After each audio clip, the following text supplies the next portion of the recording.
Yeah, yeah, yeah, yeah. Bronx on the scene, nose to the ground, reads every scratch, every step, every sound. Dust on the boot, mud on the cuff, one wrong move and he calls you bluff. He found a lie in the turn of a face, found a fresh print in an empty place. Tail up high when the story won't blend, he don't bark loud, he just gets close. Damn, sniffing out facts, no room for slack. Truth in the crack, now we don't look back. BronxTails, BronxTails, BronxTails, chasing truth through the rails. BronxTails, BronxTails, BronxTails, corruption slips then fails, sniffing out facts, uncaging the truth. Corruption on a tight leash, and he's pulling it loose. Hey, hey. Idaho nights cold, over the floor, 4 names heavy in the whole town so Bronx in the weeds where the silence stayed, digging for proof in the tracks it made. He found the gap in the masked up tail, found the bent clue in the buried trail. Bone white truth in the folder stack, one clean set and the case swings back. Sniffing out facts, no room for slack. Truth in the crack, now we don't look back. BronxTails, BronxTails, BronxTails, chasing truth through the rails. BronxTails, BronxTails, BronxTails, corruption slips then fails, sniffing out facts, uncaging the truth. Corruption on a tight leash, and he's pulling it loose. One paw print, one torn thread, one false alibi, falls dead.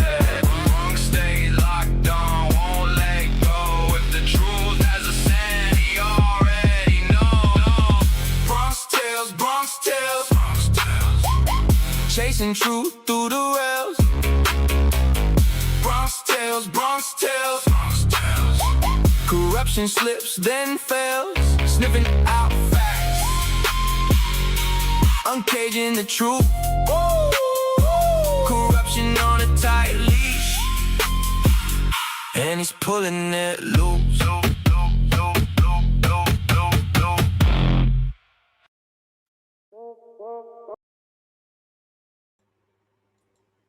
Hello. Oh, we look really large. Kind of scared me a little bit. Eee, that's better. Can't be having me coming up first on the screen to scare everybody away. Hello, how are you? Oh, I'm doing fantastic. It's Friday. Oh, How's yeah. your Friday? Anything exciting for Friday today, TA? Well, I just got the first college football stream done in a long time. What do you mean? Did the game-by-game predictions for the Big Ten and the SEC. Oh, is it like a betting thing? Not really. It's more of just commentary. Trust me. Oh. If I say bet on this team, bet on the other team. You're that good. I'm that bad. You're that good. You know the exact opposite, so you can do this poker face. Yeah. Oh, that's funny. And then, so do you ever win on it? I've hit some parlays before in the past. Huh. Are you new? Not kind of, but how long have you been doing it? Off and on 3 years, but I've kind of split the channel and done everything they tell you not to do. Oh no. So now it's just kind of like you need to shifting follow kind of splitting everything up. Ah, fun. So what did you do today? So I pretty much picked every game in the Big Ten and the SEC and my preseason predictions on who's going to win. Ah.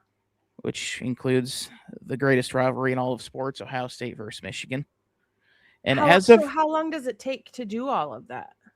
It took me, I think it's about an hour-long stream. Oh.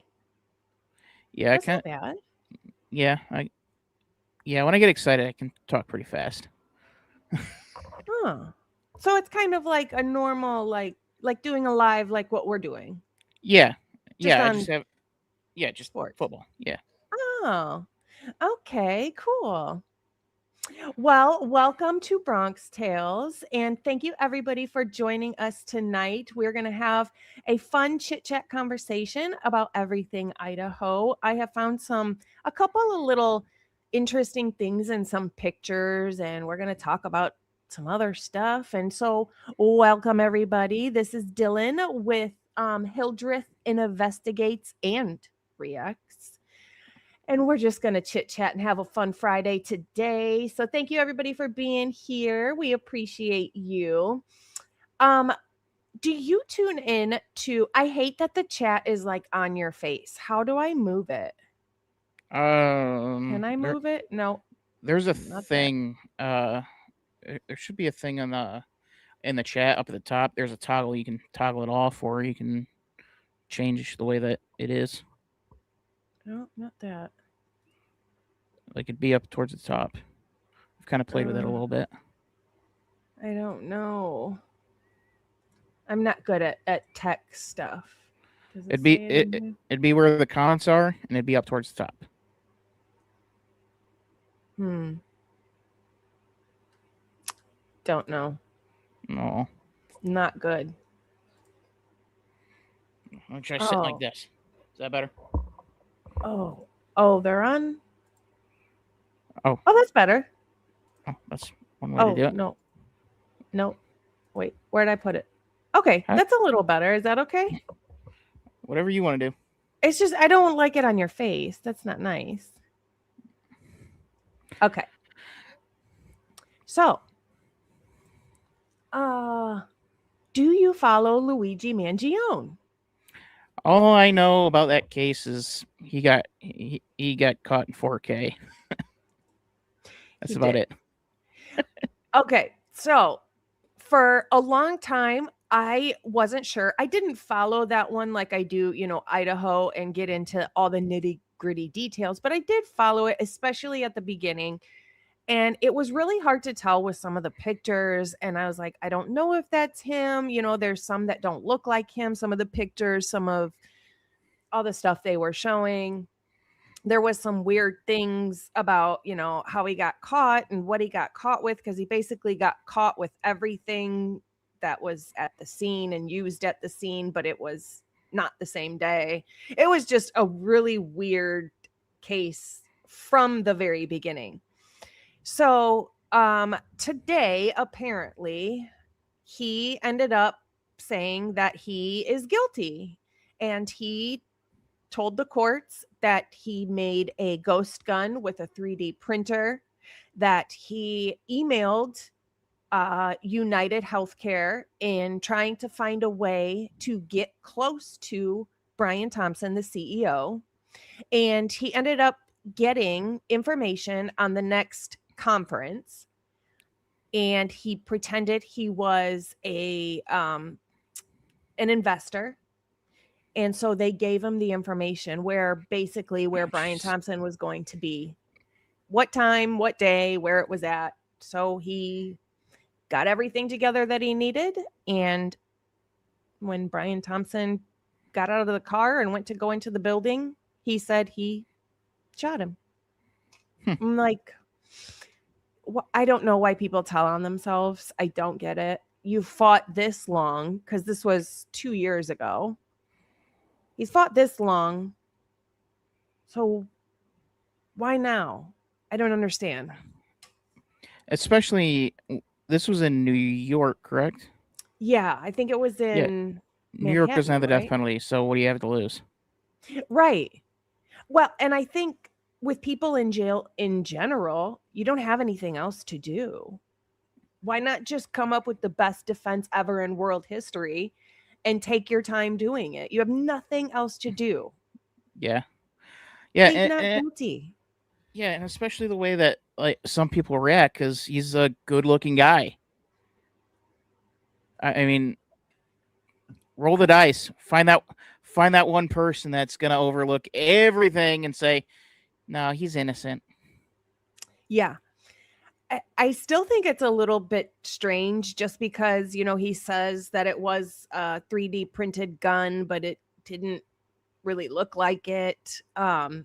He was caught with like the gun, the notebook, of everything that, the checklist, the clothes that he wore. Why would you have that in a backpack on your person 3 days later or 2 days later or whatever it was? Eating in a McDonald's. That doesn't make any sense to me. Especially with a lot of those ghost guns, I think they're just like a one-use only type of thing. I don't know anything about those. Because I could be wrong, but I think a lot of those 3D printed guns are pretty much one and done. Oh, that's interesting. I did not know that. Just because a lot of the material that's used for 3D printing can't handle the kind of heat that generates from a gun. Right. I was kind of wondering how that worked anyways. Yeah, 3D printing's weird. Yeah. I guess if it worked, he says that that's what he did, so I guess it did work, but to me, it seems like something's not right. Something's not adding up. He's possibly taking the fall for it. I don't know why, allegedly. I would think it would melt too. That's what I think. I don't know. But I know nothing about them, so.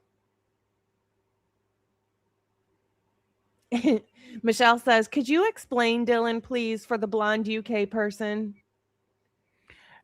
So my knowledge on 3D printed guns are very, very very limited. Like I know like some 3D printed guns, when the gun goes off, there's a lot of heat generated because it's got to propel the bullet, and the heat that's generated from not only that but from the friction of from the barrel of the bullet coming out, it's going to melt the gun because the 3D printed material isn't suited for handling that sort of heat. Right. And they're also notoriously unreliable. Now, looks wise, let's say, because we know he was right in front of a camera, which is so strange to me. It seems so like planned to be right in front. I mean, right in front of a camera. If he took 2 steps back, he wouldn't have been on the camera anymore. Just weird. But wouldn't it be noticeably different than a real gun? That I'm not entirely sure on. It could look real depending on how much time you take, but again, I'm not entirely sure. My knowledge on that's very, very limited. Yeah, I don't know either. Pedro says he used a specific model gun, which he was observed to use in a way which revealed a nuance of the gun model itself and not a 3D printed gun. Interesting.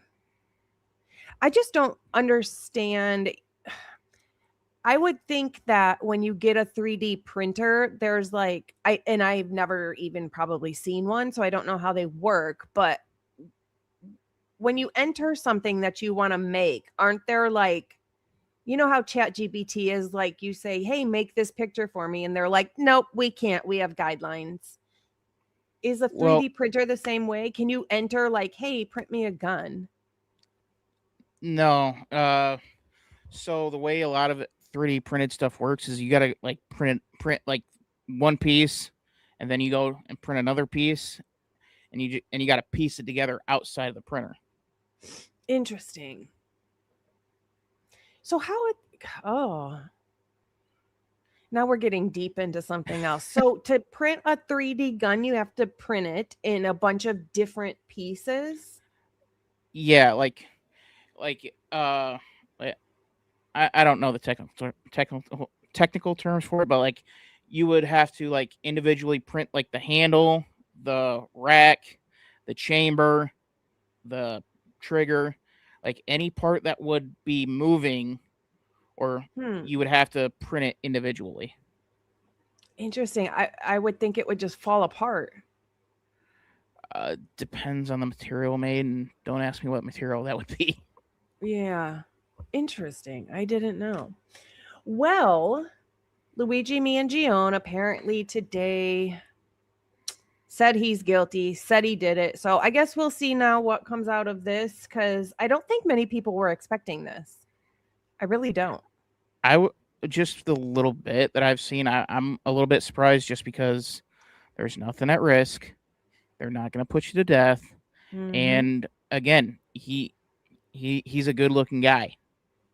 What are the odds that in New York you're going to find that one person that's going to overlook everything and say he's innocent? Yeah. Yep. So apparently in jail, the jail that he's in, he's in there with like Puff Daddy and things like that. Apparently, Luigi is like a king in there. Like everybody loves him. He treats everybody really nice. Like he's fun to be around. I guess he's got a lot of respect in there. So I don't know. I would just think everybody who's facing a charge like that, you have nothing else to do. Spend your time in the law library, understand it forwards and backwards, and fight for yourself. It's weird with those, even with death penalty states. It's weird to not just roll the dice. Let's see what happens. Yeah. I always think, why, I don't care what you did, never say you're guilty. Never. I don't know why anybody would say they're guilty. Also, speaking of guilty, have you been following the Lindsay Clancy trial? Bits and pieces. I know a lot of the mods and Dagos chat follow that like very deeply, but I know some things. I know enough to where, with the knowledge that I have of it, I would definitely say that that there is some definite funny business going on from the psychologist standpoint with the cocktail of medicines that they were giving her. Yeah, very true. I mean, that's so dangerous to, the psychiatrist hadn't been seeing her very long, but had prescribed several different medications back to back to back. Oh, this isn't working. Here's another one. Oh, this isn't working. Here's another one. Yeah, I was like 14 or 17 or something. That's a lot. It seems like that was a lot to not even give it enough of a chance either. Well, and the thing is, with those kind of drugs, you got to wait. If you're going to change it, you got to wait for it to clear out and then start doing the next one. Yes. And I don't know how long she's been seeing that psychiatrist. I don't know how long it takes for everything to cycle through, but to get into the teens, I would imagine that'd be years. Yeah. She hadn't been seeing this psychiatrist for very long. I want to say it was like a month, 2 months, 3 months, somewhere in there. Wasn't it like I think it was like a really short period of time. If it's that short, that's medical malpractice. You cannot be going through. You cannot be going through 14 different medications in 3 months. That's insane. It was a lot. I don't think it was like just 2 or 3 months. It could have been. I don't know. But I do know it was a pretty short period of time. Not only prescribing that many different medications, but also it's the cocktail of medications as well. How would you even know? You've got so many different medications you're taking at once, and then you're trying to add and take them away, and that you don't even know how that one medication will work with you and your brain and chemicals in your body. And then you're mixing it with a ton of other, you don't know how those are going to mix together. And your hormones are going crazy. You just had a baby 8 months ago. Yeah, I mean, you're essentially on the back of a pickup truck trying to hit a target, and you're blowing about a 0.24. Yeah. That's a good way to put it. Absolutely. What's really interesting about this trial is, so the husband took the stand. His name is Patrick Clancy. He took the stand the very first day of trial. And ever since he took the stand, at first, everybody thought, okay, this isn't about guilt or innocence. Everybody said, we know she did it. This is not about guilt or innocence. This is about if she can be held criminally responsible. Yeah. Well, after the husband took the stand, it seemed to very quickly take off that many people believe she didn't do it at all and that the husband did it. Yeah, I saw that. I know there's some things that are a little weird about it. So I just haven't been able to keep up with that. Ashley says, I had a doctor cut off my long-term antidepressants cold turkey, and that made me very unwell without any bridge to get me by. That sucks. That's irritating. I'm sorry you went through that. I feel like doctors do things, but they don't put themselves in your shoes. They aren't the ones who every minute have to feel what you're feeling. They just say, oh, it'll be fine. Give it a couple days, give it a week. A week is a long time when you're really going through something that you can't help or fix or stop or make better or, and they don't care. You just have to get through it. Yeah, I mean, I don't like that. it's equivalent of trying to go through a week without nicotine. Ain't happening. Yep. I little self-disclosure. I think I've told people in chat once before, but I had a situation, like a situational depression. Had that thing never happened, I wouldn't have been depressed at all. But so I was, kind of going through something, and really time would have just helped it.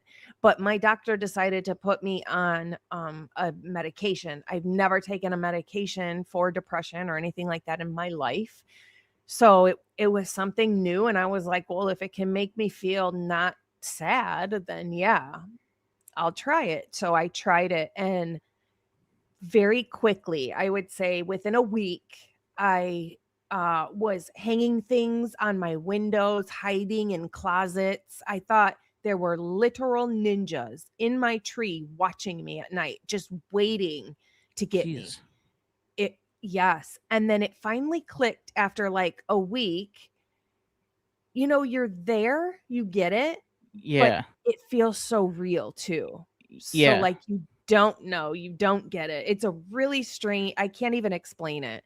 But like after about a week, I was like, this isn't right. So I let my doctor know, and they took me off completely. And it took 2 weeks for that to stop, for me to stop seeing ninjas in my tree. Jeez. Yep. So I get it. Have you ever had an experience with anything like that?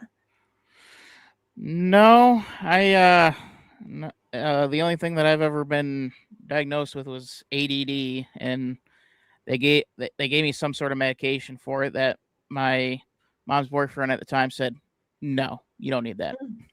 Like, okay. Did you ever take anything, or that one? Nope, never took it.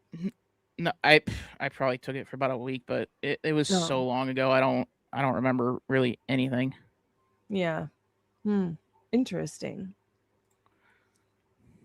Yes, ninjas, like DMT, mechanical elves. Yes. And not the turtle kind. No. What? Oh. Chris Watts. Chris Watts. He is getting married. Dun, dun, dun, dun. Surprise. Mazel tov. I know you're so excited.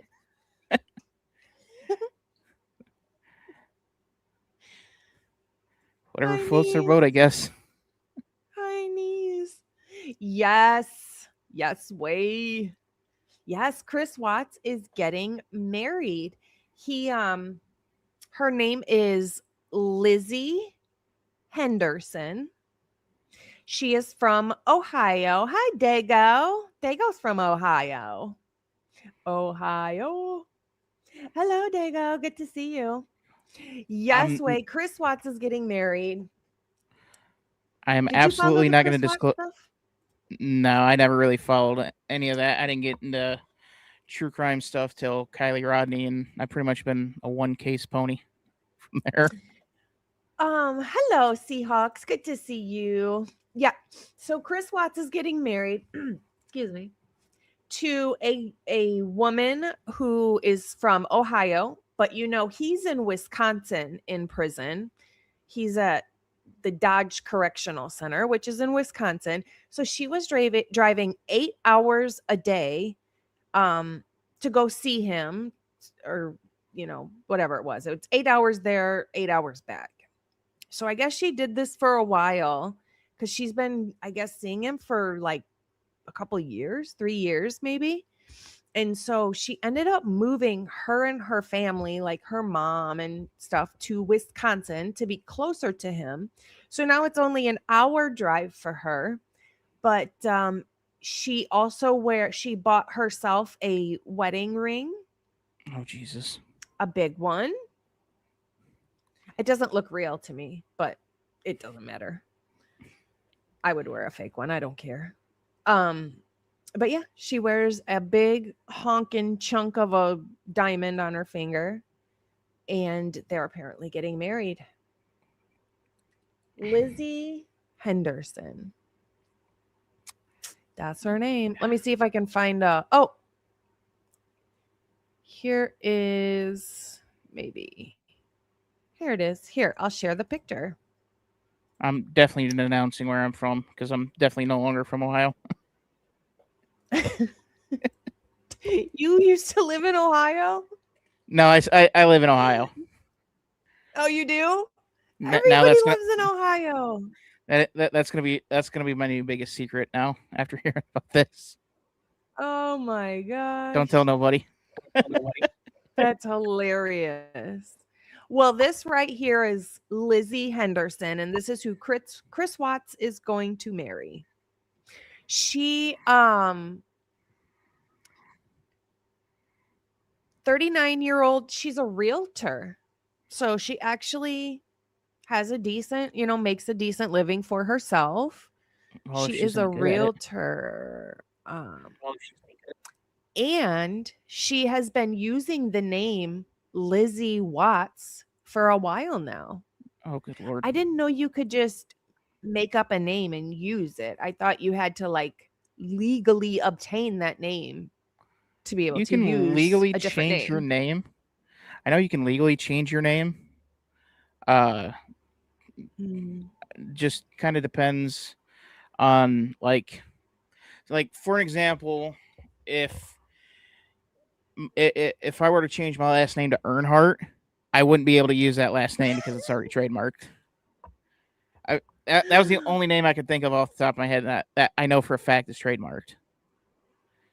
Interesting. Yeah, because there's been a huge court battle between what would be Dale Sr.'s oldest son, Kerry, and Dale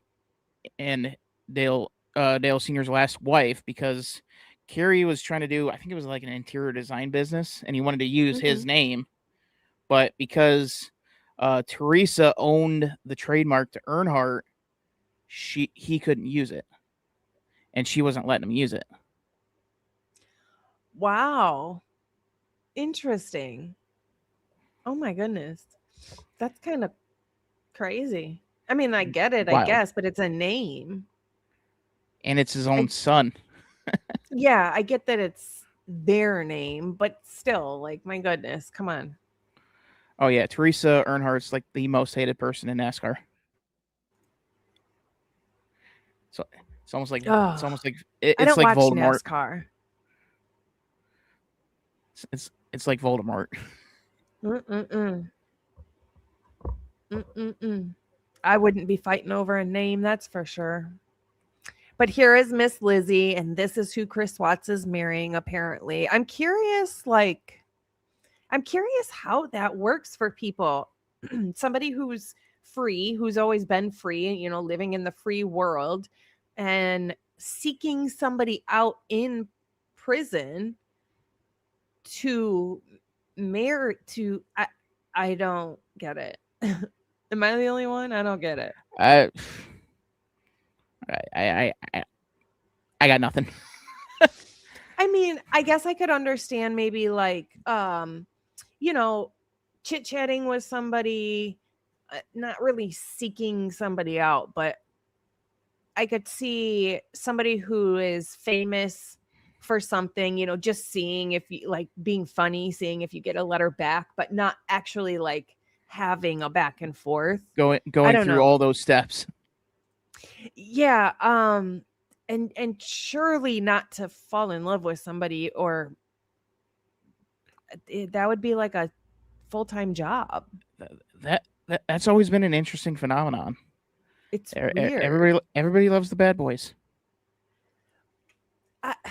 I just okay, I'll put this out there, and I know it's a little judgmental, and I apologize, but I couldn't imagine being a woman, and especially a woman with children, um, or having a maternal instinct inside of me and reaching out to somebody who killed their own children, tiny little innocent children. I couldn't imagine seeking somebody out like that. That's insane. Yeah, there you go. Jippa Jippa Jippa says, well, there are bad boys and then there are child killers. Yeah. Maybe they're two different ball games and I'm putting them in the same ball game. Yeah. Yeah. I mean, I don't know. It's just the weird thing of like, it's just been this weird psychological phenomenon that women have been attracted to guys that have done like very heinous things. Not me. Like, well, yeah, I'm not saying all girls, but Mm-mm. there's some Arkham escapees that have a fascination with them. Listen, if I could find the address to somebody who escaped Alcatraz, like, yes, I would want to write them because I would be intrigued on, like, what was it like? How did you do it? But I'm not seeking out a child murderer to fill my time with. No, thank you. Yeah. Thank you so much, Tattoo Gal. I appreciate you, and Blondie and Good Vibes Only. Thank you so much. You guys are the sweetest. All right. So, tell me, how did you get into the IDAHO4 case? Well, it was just kind of like a seamless transition from coming from the Kylie Rodney case, because at the time I pretty much only followed Harsh Reality. That was the true crime channel that I followed, and I pretty much did 2 straight days just going through his playlist, kind of playing catch up on what was happening. And I was just kind of sitting there from one video to the next. Oh, he's kind of pointing the finger at Jack here, because at the time there was nothing out, and I was like, people would notice like a gradual escalation if it was Jack D. Well, now obviously we know that there was, but. And so for the longest time, I was like, it wasn't Jack D. It couldn't have been. People would have noticed.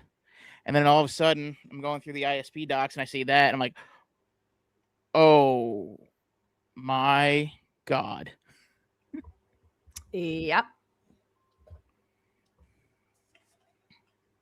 So who your first suspect was in your mind?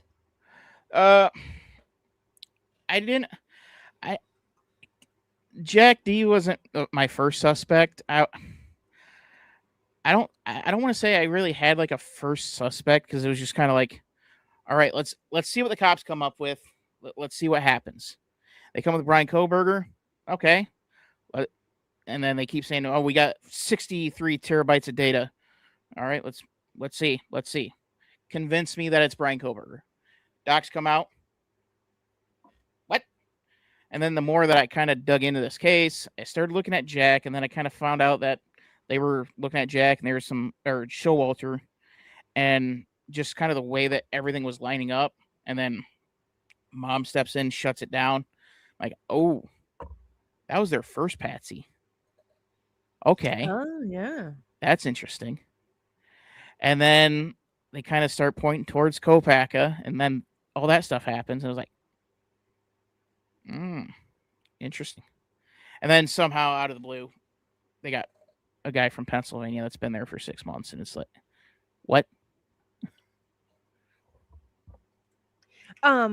When they arrested, hello, Courtney, good to see you. When they arrested Brian Koberger, what was your very first reaction or thought? Did you have one?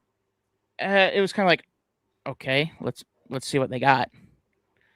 Because I was very, because like I wasn't quite in the weeds as much as I am now on all that. It was just more of like kind of looking at it from 10,000 foot view. It was more of like, oh, okay, well, let's see what they got. At that point, I had no reason to not believe MPD. I did kind of side eye Dylan and Bethany from the 8-hour time window, and those two were, quite frankly, the first suspects for me. Now that I'm remembering, yeah, and I just kind of side eye because that never made sense to me. Yeah. And then when they came out with Dylan's phone records, it's like, yep, too much activity. Too much activity. Frozen shock face. Yep. While looking for a job. Unreal. The free G for life. I'm blessing everyone with coin tonight. You are beautiful, and you are beautiful too. We appreciate you. Thank you so much. Thank you, thank you, thank you. So I have to tell you, obviously I got into this case from the very beginning, first day that it was on the news. I was waiting because I thought from the second I heard it that there were multiple perpetrators. That was just my initial thought, because I thought, well, 4 college kids deceased, and little bits started coming out, like the layout of the house and things like that. And so from the very beginning, I thought multiple people. Never in my mind did I think one person did this. That's never where my mind went. So people were like, oh, she had a boyfriend. And I'm still like, I don't think it was one person. Then when they arrested Koberger, I was like, no, this isn't right. So I never thought one person from the beginning. And it seems like if you go back and look at all of the body cams, police officers at the scene from second one never once said anything other than the guy, the perpetrator, the intruder. One. They never thought outside the box at all to think that it could be more than one person. Yeah. I mean, especially with like Xana's room should tell you that there were multiple people involved. Now, if you want to go with the one person theory, the only person that fits, and I've thought long and hard about this, is Dylan. She's the only one that would be there from that 217 scream or the 227 scream all the way to the madness going on at 419 and beyond. Mm-hmm. So if you want to say that it's one person, you got to clear Dylan first. That's a really good point. Even looking at her phone records, I still don't feel like she's cleared. No. Because every time we hear a noise, she's not using her phone. We hear these noises, and then she's using her phone immediately after. And it keeps doing that. Yeah, I mean, nobody's been legitimately cleared from this case. They cleared Jack because his phone was, or because he said he was at home, and all of his frat brothers said he was at home, and he's known to be able to sneak out a window, and I mean, it's within walking distance. Yeah, it's really close. What's interesting about Jack D is they came out initially and cleared him at a press conference after about a week. They basically said he was cleared. in a nutshell. But technically, he wasn't actually clear. I don't think he's completely been cleared yet, has he?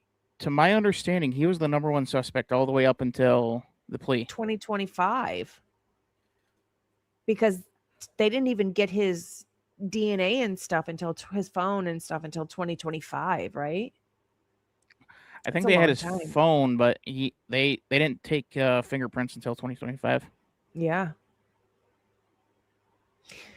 Speaking of fingerprints, what do you think of L5? L5 is the fingerprint on the back slider in the victim's blood that does not belong to literally anybody. Nobody in the house. Was it a bloody fingerprint or? Yeah. I don't remember. I mean, that would be actionable DNA. That would be actionable evidence. And by actionable, I mean like this happened during or right after the crime, Right. and that how you don't center the case around that is far beyond me. But there are 18 million questions to be had. Now, the one that I want to kind of point out that I didn't really think about till pretty recently was picture yourself being Hunter Johnson. You go into the house, you grab a knife to defend yourself. You go into Xana's room, you open the door, and you see two bodies stabbed to death. You then turn around, and there's two cops right there. Oh crap! This doesn't look good. No. You saw nothing from Hunter. The cops were completely cool. Like he was just, hey, how's it going? Like, excuse me, what? There's a piece of body cam footage that I just saw for the very first time, and I don't think any of us had seen it before. And it's body cam footage when the officers arrive, Hunter's inside, blah, blah, blah, blah, blah. I think it was on the Netflix, the most recent, the only Netflix one that just came out, a week or two ago. And the officer tells Hunter to go down the stairs to like go out the front door. But Hunter goes down the stairs and just stands in that little foyer area. And the officer, I think, says 3 times, if I'm not mistaken, go outside. And Hunter's like, you can tell he's just not like there in his head. He's not hearing. Something is going on with him. And he keeps putting his hands on his head. And then the officer again says, okay, go outside. And he's like waiting, he's stalling for some reason. And then the officer says, okay, you have to go outside. We have to go outside. You have to go outside. And he finally walks outside, hesitates for a second, then walks outside and goes straight to the left. And I thought that was strange. I know some people might attribute that to him being in shock or whatever. Or on the flip side, you could attribute that to him thinking, oh shit, I should have grabbed that knife and brought it with me to hide it, or something along those lines too. Yeah, I guess it depends on where you kind of see Hunter at. It like if you believe that he might have some guilty knowledge or even involvement, then yeah, it would be like trying to kind of shimmy your way back in slowly but surely to grab that knife. Mm-hmm. Or it could be more of like, what the did I just walk into? Yeah. What is happening? Yeah. Jippa says L5 is not a criminal, which is very true. So it can't be Mowich because they have his fingerprints from his past crimes. Can't be Kopaka. Can't be Molly. Can't be Janelle. Can't be Jesse James Bailey. Can't be Slocum. It can't be Curtis Leonard. It can't be any of those people either. but it's also not Brian Koberger's. It's not Dylan's. It's not Bethany's. It's not any of the victims. That leaves the jacks, the sororities, and the fraternities. And Connor. Yeah. Or the Moyes leaves them probably, I think, too. Mason Barstow, yep. Barstow he's an interesting character to me because he seems like the guy who thinks he's got the pulse on everything. He's got his thumb on the pulse of everything, but I don't think he does. He acts like it, but he doesn't. That makes sense. Yeah. Yeah, he was, his interview was so weird. Yeah, that is beyond wild. I mean, just so adamant to not have to give up his phone. Well, I'm a college guy. Yeah.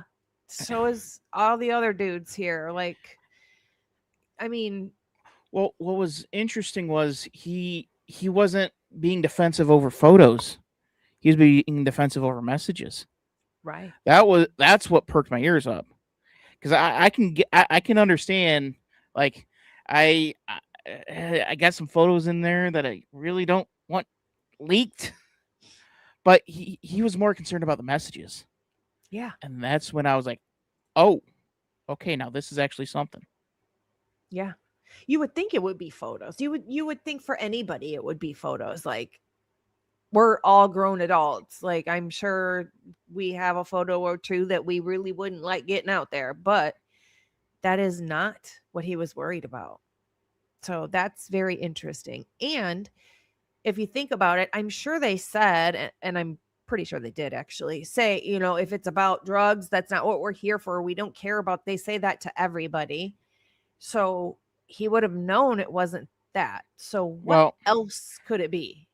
Well, I mean, I wouldn't trust it, like, because yeah, this time they don't care about drugs, but now that they have the knowledge that Jane Smith is the one that's supplying it, well, they get the routine down, and all of a sudden you're busted. I think about that too. They might not want me right now, but someday when they've got nothing better to do and they need another arrest because they haven't met quota yet, then they'll think of me. No, Yeah, thank you. yeah, and I mean, we've seen in past body cams that those cops were douchebags to the college students. I mean, where we really found out how close Jack and Kaylee were as far as where they lived. Yeah. Those cops over a noise complaint that hadn't happened. Yep. That's weird. And then they started taking the pictures of IDs and stuff, or Kaylee's ID. This is probably, actually, I'm going to address Turkey Creek Gal's text or message first. Why did they get Jack D's DNA in 2025? Is there still something going on with him? Is there still something they're trying to test? Or is it just to eliminate? Yeah. CYA. That's what that was. More than likely, because, I mean, they had so much stuff they should have tested from the beginning and chose not to. Yeah, they had I don't know where my notebook went, but it's right over there. They, like, in the Netflix doc, they said they had 100 and some odd pieces of evidence, and then they only tested one, the invisible one. Yeah. Yeah. I mean, that should blow any guilter away. You mean you had blood and you didn't test it? You mean you had fingerprints on the victim's blood and didn't test it? But you swabbed one place that you had no idea if anything was on there or not, and boom, I don't buy it.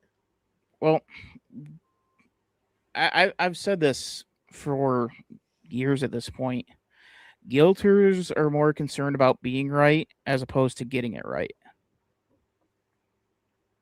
Yeah, that makes a lot of sense. Hey, Accomplished. Good to see you, honey. Good to see you. Andrea says dealer. Do you think maybe Barstow was scared to give up a dealer in there? Could have been. And that could have been. Is he? Because if your dealer sees that you gave up your phone for something that's completely different and it's the wrong dealer, time to go off to Albuquerque or something. Yeah.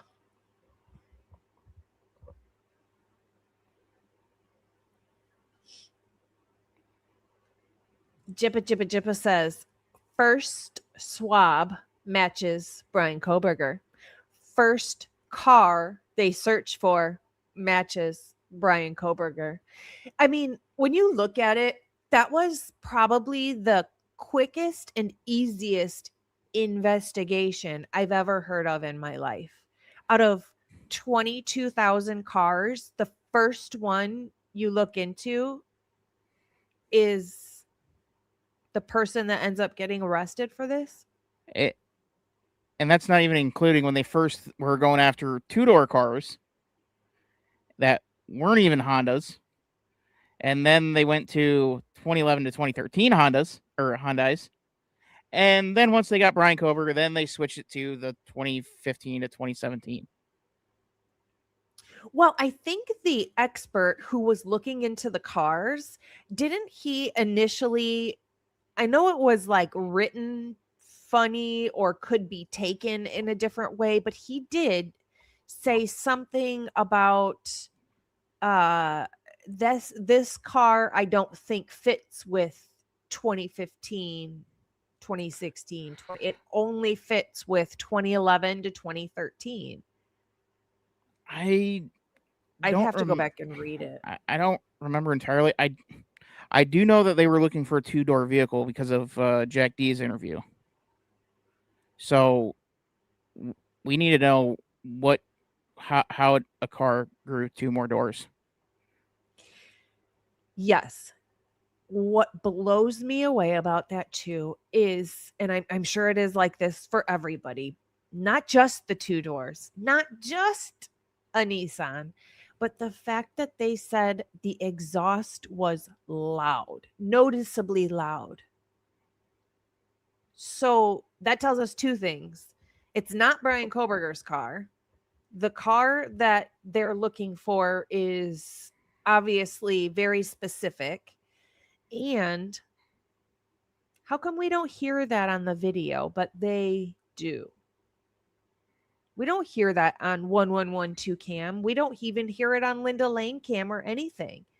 So the only thing that we hear as far as car exhaust is that SUV that comes in at 419, and the second that SUV pulls out of frame, the dog stops barking. Literally the second. Interesting. Is that the one that Pav thinks is the Ford Explorer? Or is that a different so. One? I think so. Interesting. The exhaust didn't match at all. I'm just not. So if they say that car that is Brian Koberger's has a loud exhaust, what was done to the videos that we saw to where we don't hear any exhaust at all? I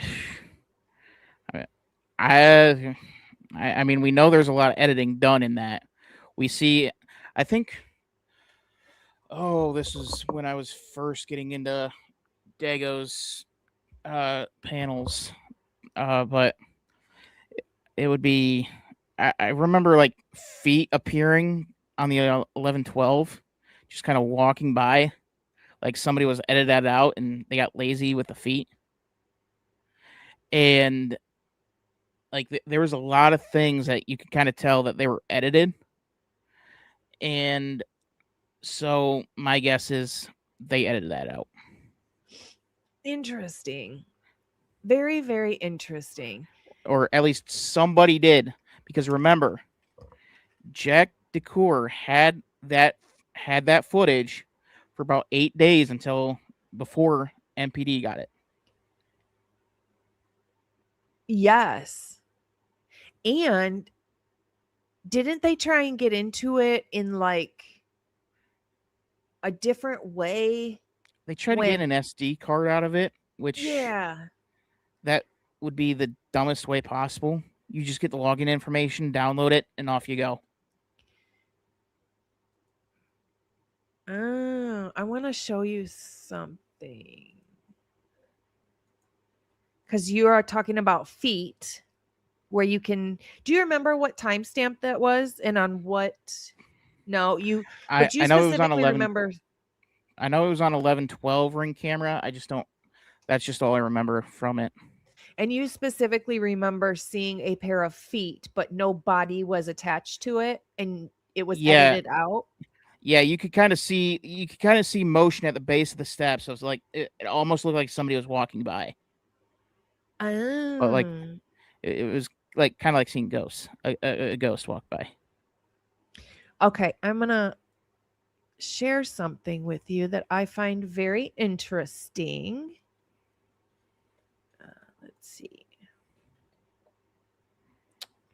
Maybe. Oh, here it is. Okay. So Conspirling sent me this. And check this out. Okay. And I think it shows the timestamp. I'm just going to play it because there's arrows.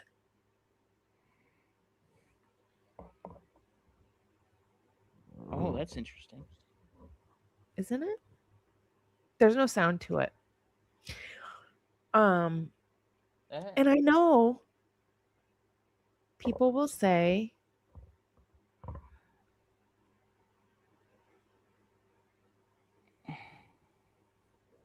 oh, it looks like a rodent. It looks like a rodent. The problem is that thing's operating at like 4 frames per second.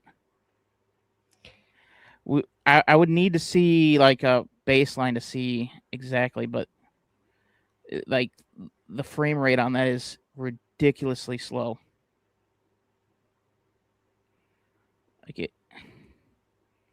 If we like saw like normal everyday activity on that, then we'd be able to know for sure whether that was tampered with. In my very unprofessional opinion, that something looks tampered with there. Yeah. It could be a cat, but I just feel like we see Murphy perfectly fine. And Murphy walking, sniffing, running. We see him on the camera perfectly fine. So I feel like what is being edited out right here? Something's being edited out. I mean, it even looks like it on the very right side that there's literally a person there. You can kind of see it disappear for a split second. Yeah. About halfway through the car and the curb. And then when whatever this is that was, whether it's a rodent or it's a completely tampered with video, you can also see something back in the street area too. Like that was edited out. I see 3 places where it looks like something was edited out. It's like you can see a shadow. If you watch the top of the screen, it's like there's a shadow in the street, but nothing's there. So we've got our little rodent.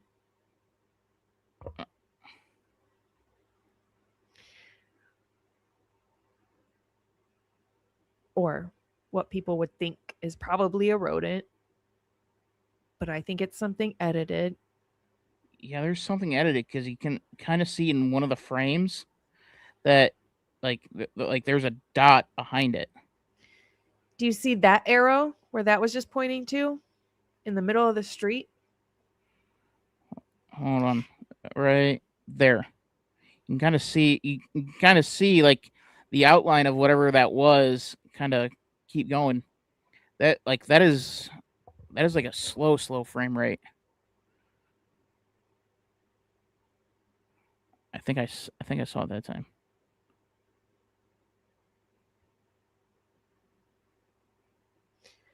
I don't know why my cursor doesn't. I'm going to play it one more time. There's going to be, so there's that arrow that shows what could look like a rodent or something crossing. But after it goes to the other side of this truck, look in the middle of the street up at the top of the screen. You can see like a shadow, not there. It's going to point to it in a second. It's moving. Nope, not that one. That one. Oh, yeah. what the hell made that? It looks like a shadow, but it looks like whatever is making that shadow is edited out. And we know somebody spawns. Have you seen the video of somebody spawning up in the middle of the street? I've seen the video of the car spawning on the intersection. Yeah, the cars do it too. There is, and I can't think of the timestamp right off the top of my head. It's DM's Bigfoot. I can't think of the, oh, that's an interesting thought, a drone shadow. Me too. Who would be flying a drone at 5:30 in the morning? Who knows? Maybe somebody that knows this is going to take place. I don't know. Oh, so Dylan's got a drone too. Okay, awesome. But there is a video, and I can't think of the timestamp, but a literal human being spawns up out of the middle of the street and then walks out of the frame, walks completely out of the frame. And it's real. It's not like a see-through. It's an actual human being that ends up walking off out of the frame, but they start by coming up out of the street. I'll have to find it. And send it to you. It's a hell of an Undertaker WrestleMania entrance. No kidding. No kidding. I want to share this picture with you and get your opinion on it. I was going through pictures last night, and these are really small little nuggets, but look at the pillow on the couch. Do you notice anything weird about it? Other than the fact that it's outside in the winter? Well, yeah. Absolutely. It kind of looks like there's something in it. It's a little too, like, at least the faraway corner is looks too straight for a pillow. There's no snow on top of the pillow. Yeah, that too. So, that pillow had to have gotten there sometime after it snowed, and we know that it didn't snow until after the crime scene tape was up later that night. So who's moving stuff around? Oh, we know MPD was moving stuff around left and right. Well, yeah. But they were moving stuff to like take pictures and stuff. Like they were moving stuff from the counter to the table to take pictures, and well, who knows? They were probably moving stuff as well. Yeah. To be well, my current working theory is that there was some police involvement with the actual actions themselves. Yeah. Because that suspect vehicle 1, I believe it was Tisdale that took credit for it very early on Uh-huh. and said that that was his car. Yeah. And I know I mentioned this on. I know I've mentioned this pretty much every single time I bring it up, but I firmly believe that Kaylee's hands were bound behind her back when she was attacked. There's like some scrapes on her hand, but that's kind of fit uh, with like maybe a scuffle. Mhm. But there's no stabbing wounds below the elbows. But there's one on the arm that would suggest that she saw the knife coming and she turned to try to avoid Oh, it. that does make sense. And with and we know uh and we know pretty much everybody who's touched this case is corrupt as the day is long. And my thought process with that was the ME quickly picked up that, oh, these are handcuff ligature marks. Okay, here's where we go. And started and omitted that.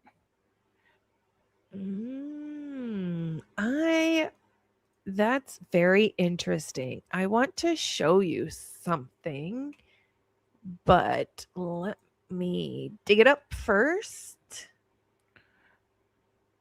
But yeah, it would make sense on how you would be able to attack Maddie without Kaylee being able to get involved. It would also explain how you would be able to do what happened to Kaylee, and then he just unlocks the cuffs, put him back, out he goes. Now, That's granted, interesting. it doesn't explain Ethan and Xana, which with Ethan and Xana, somebody knew them because that everything started in Xana's room and it ended in Xana's room. So with the whole Erica text, that's interesting, and I think that plays a bigger role than what we're playing than what even we're giving it credit for. I think so too.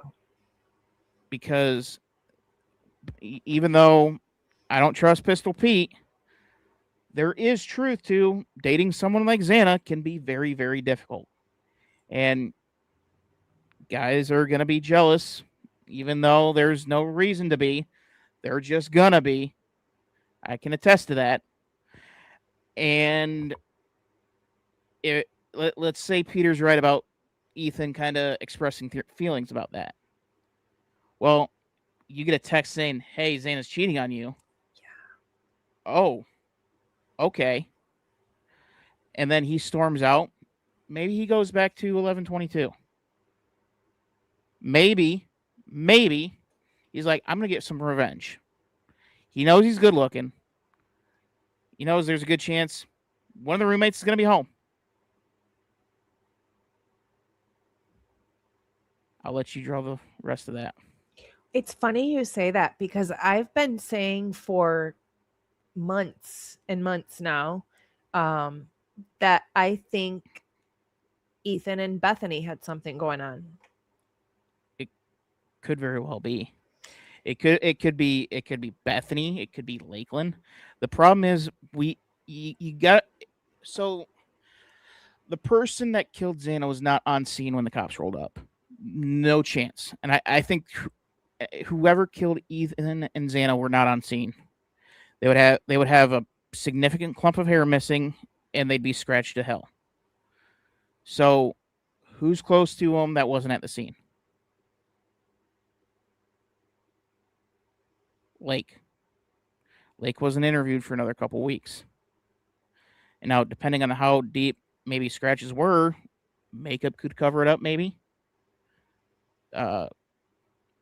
they used a longer knife or a longer blade.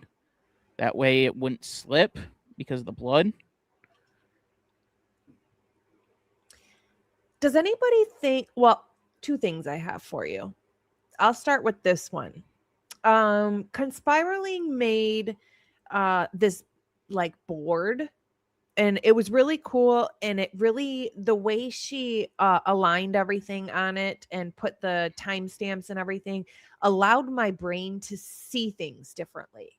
So when I was looking at this board, I noticed that Lakeland takes a picture of those white pants in the second floor bathroom at 12:53.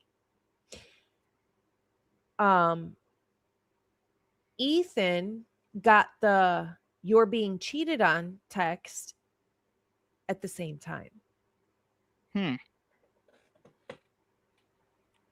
We also know that Dylan and Kaylee would do the phone number spoofing thing. You know, you can like download an app and get a different number, and they would often play tricks on each other by sending each other, you know, different people, their friends and stuff, messages that looks like it's from somebody else saying like, "Oh, cute shoes. I'm looking at you," you know, whatever, to make it seem like a prank. Yeah, that's not weird at all.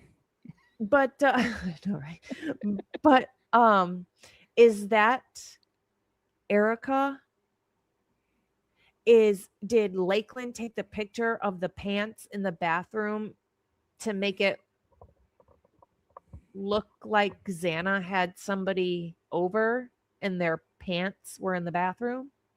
Could be. I mean, I mean, the dirty little secret is women are just as competitive for men as men are for women. Oh yeah, And absolutely. Ethan being a good-looking guy, athlete, parents are rich. Yeah, I can see some I can see some pretty dirty games being played to try to separate those two, so you can be the rebound for Ethan. True. Especially if she's really good friends with Dylan. Sammy says they weren't Ethan's clothes. Why else would she take the snarky gossiping picture?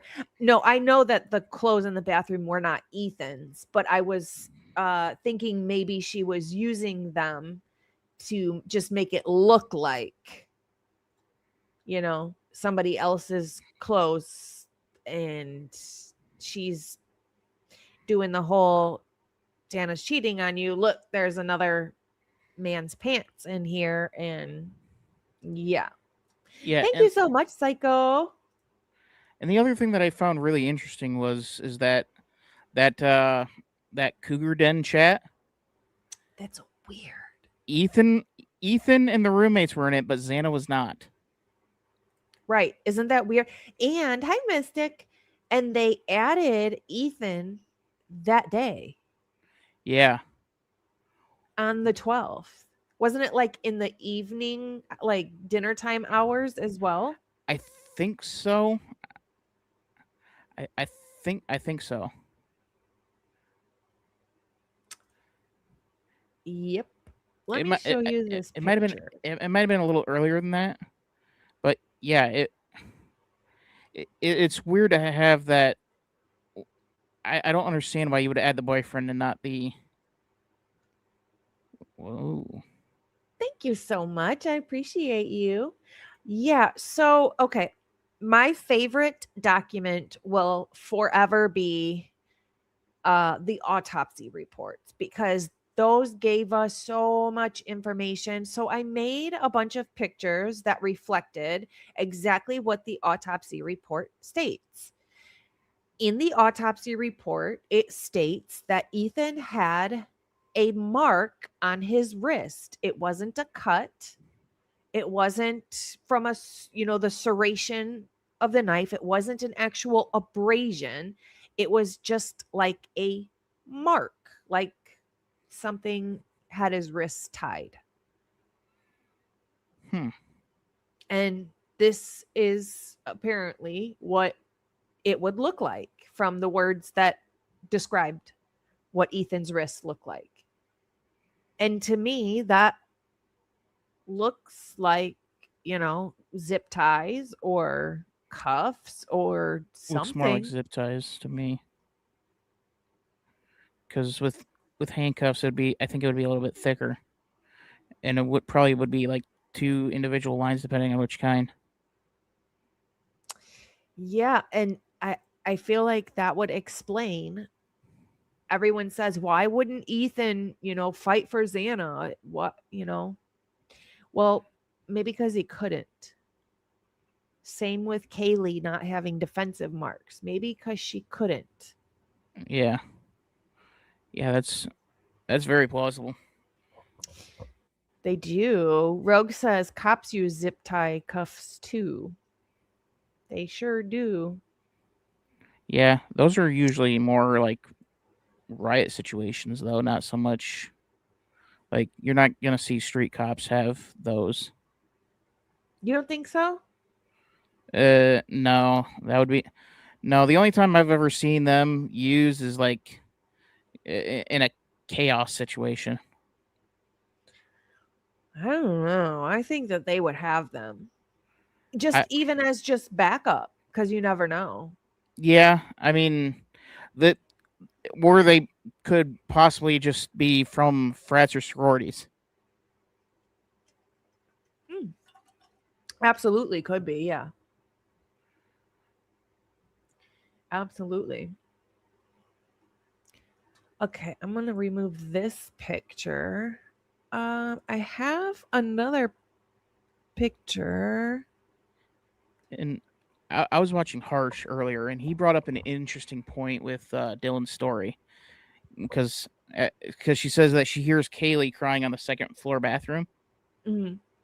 and the cops just write off and say that it's Xana because that makes zero sense.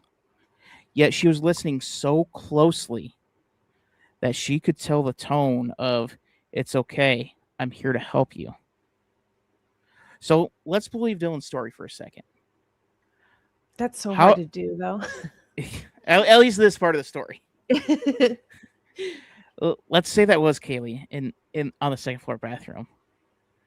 How does Kaylee end up to the third floor?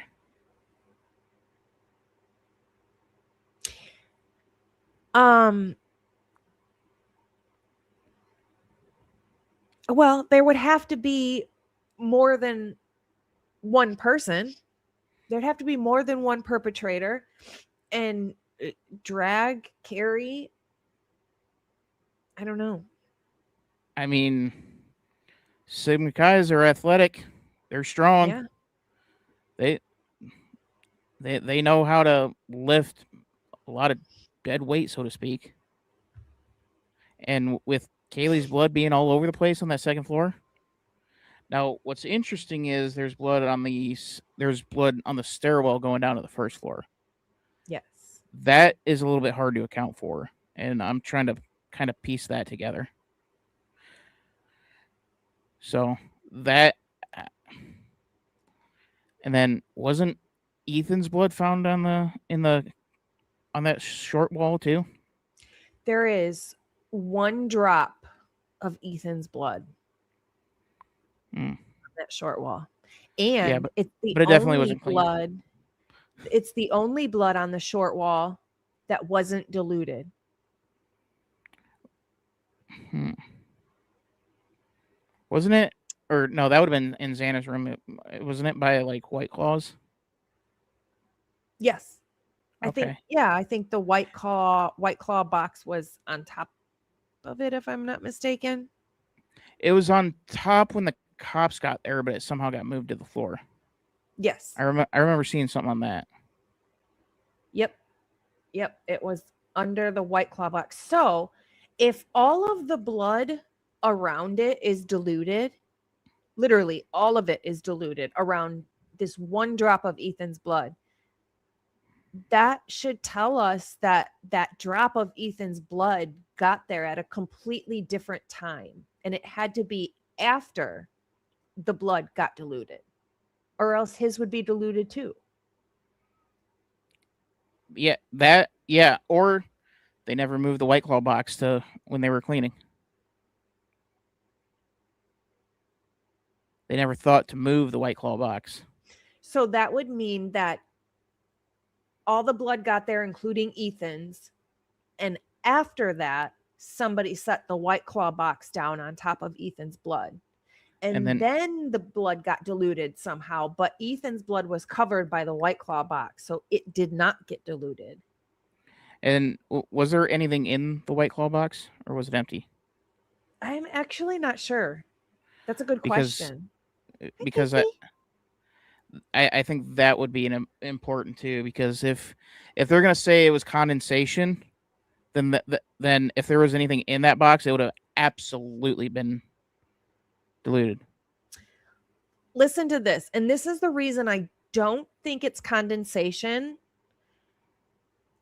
because most people think that the diluted blood is, on the table, on the half wall, all the Kaylee's that's in the living room, the stairwell, everything.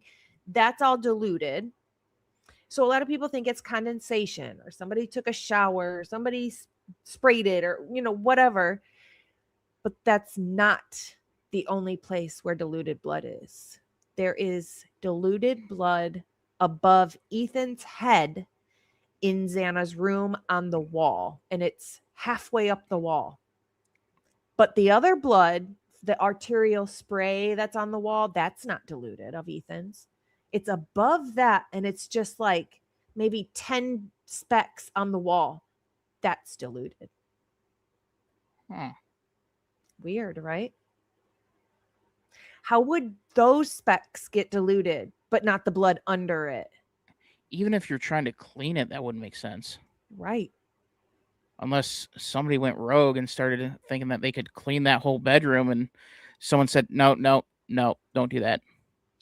We don't know what it's diluted with. I think we've all tried to guess or had ideas, good thoughts on it, but now that I know, and I just came across this information in the expert reports. So now that we know that there's another spot of diluted blood that's not anywhere near the other blood, but it is in Xana's room, above Ethan's head, above other blood of Ethan's on the wall. But the arterial spray is not diluted. Only a couple of specks above his head are diluted. How would that get like that?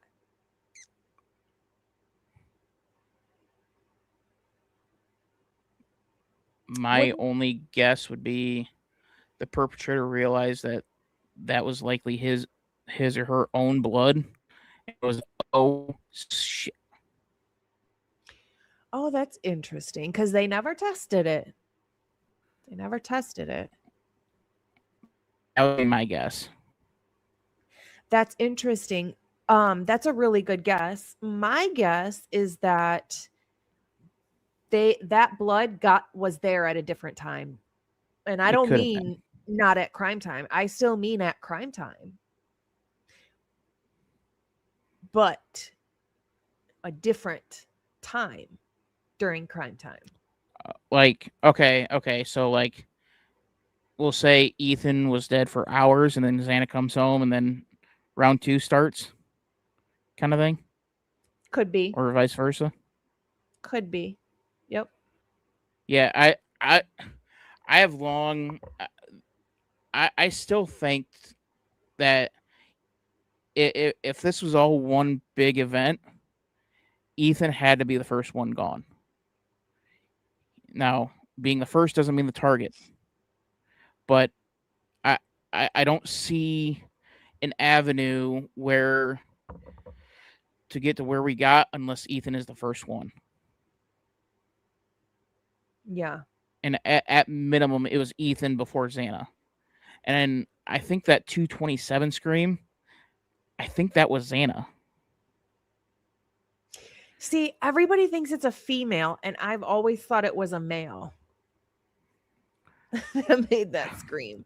I think I'm the wrong one, though. The only time I was able to get my voice that high pitch was in baseball practice. I feel a ground ball weird. It bounced funny, and it hit below the belt hard.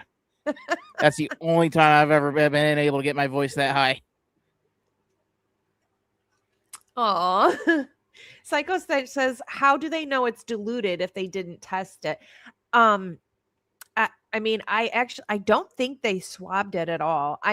Guess I just meant they didn't test it against anybody to know whose blood it is, but I didn't see it swabbed at all either, but they could have.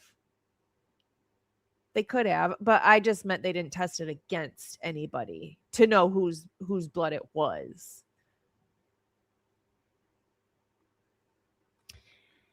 Did you also know?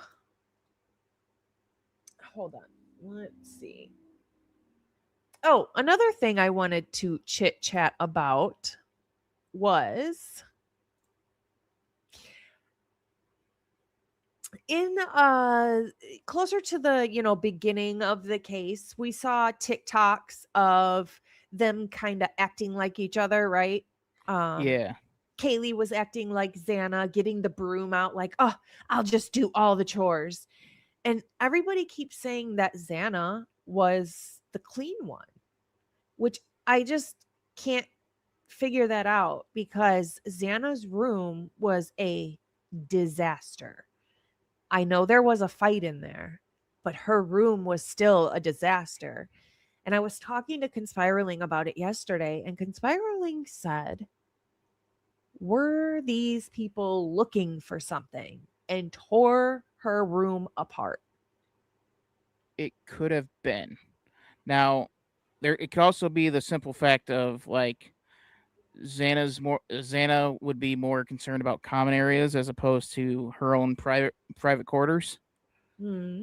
So, but yeah, there's definitely the possibility that they were tossed in the room looking for whatever they're looking for. Uh, I, as of right now, I don't think there's a drug aspect to it. I mean, like it could be, but and it honestly it could be a dual motive because you still can't rule out the fact that this was two separate events. You have somebody gunning for Ethan and Xana for potentially drug related purposes, and then you have someone gunning for Kaylee, and Maddie was collateral. And one of the theories that I started formulating was, what if one was the catalyst for the other? Right. Like, so let's believe Dylan and Bethany again for a moment. I know it's hard to do, but let's say there was somebody stalking Kaylee. And let's say Jack Decor, he just got done getting absolutely humiliated at the corner club because Kaylee was going around doing her best Taylor Swift impression of "We are never ever getting back together," and he's just kind of sitting up on the roof, just trying to blow off some steam. And maybe Jack sees what's going on over at 1122. He sees something going down with Xana, Ethan, and somebody. And he kind of, that's weird. Go over, look. Oh, snap. Okay. And, he's still kind of filled with rage. Kaylee comes down, maybe, sees Jack, sees everything. Oh my God. And then it all kicks off with Kaylee and Maddie. Interesting. Like somebody, I don't think the chances aren't zero that somebody saw the first event and saw an opportunity at the second event.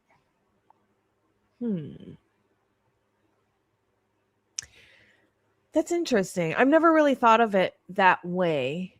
I guess because my brain goes, what are the odds of that though? Like, what are the odds of somebody coming in and unaliving two people and then a whole nother separate event happens after that and two other people are unalived? Like, I'm not saying it couldn't happen. This world is crazy and I've heard of crazier.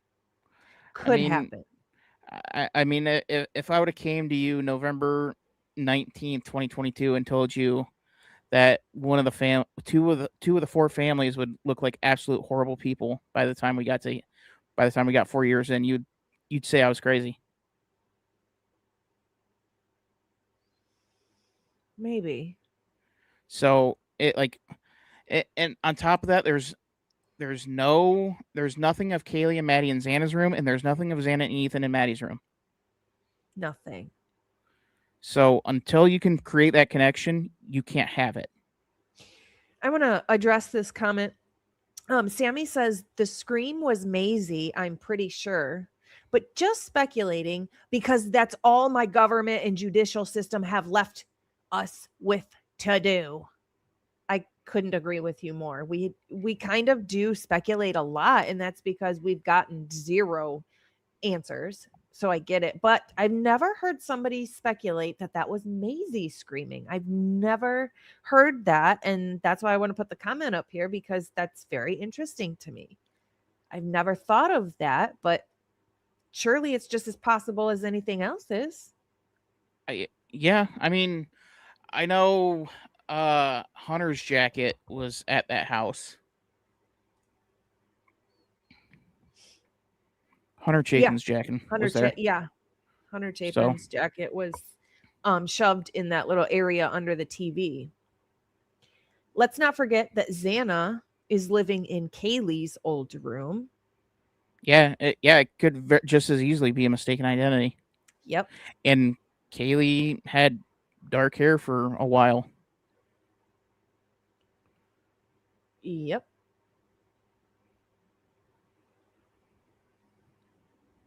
Which can we talk about how the blood on the table leg looks like it said worse? Because that doesn't really bother me today. I saw it yesterday.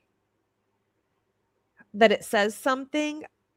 In the very beginning, the table leg, I thought it said something as well. And then it looked like somebody tried to scribble it out or like swipe it out.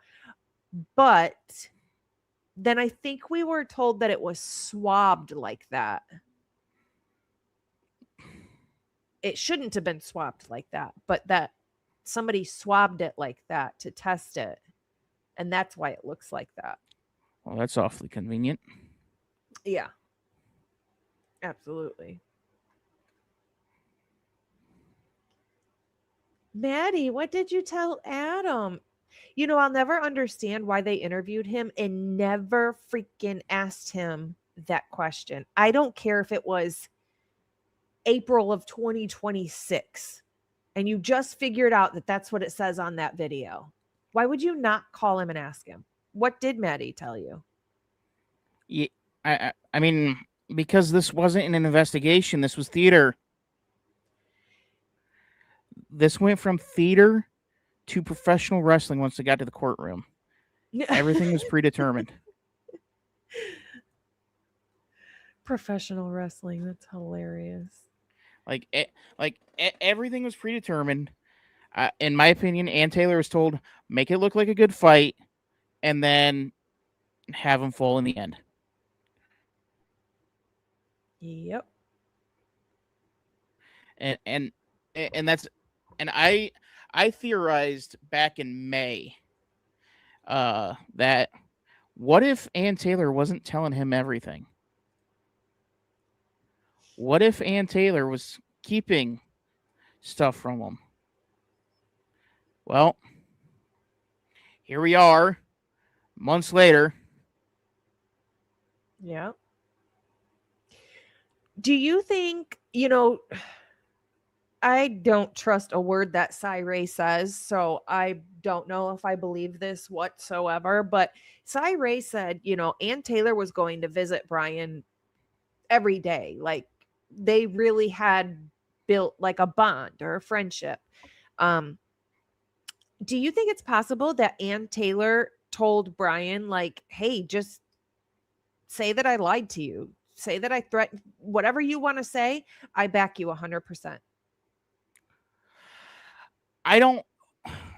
It would be a nice story, but I don't think that happened. No, you don't think that she's down with the sickness? No, I think, I don't think, I think, like I said, I think she's playing her role in this big show, and her role was to take the fall, and not for Brian. And because there were several other things that I think you could go for appeal on. Which maybe was a bit of a long shot, but you wouldn't want your client. You wouldn't just willingly tell your client, yeah, tell him I conspired against you, because that's disbarment. Yeah.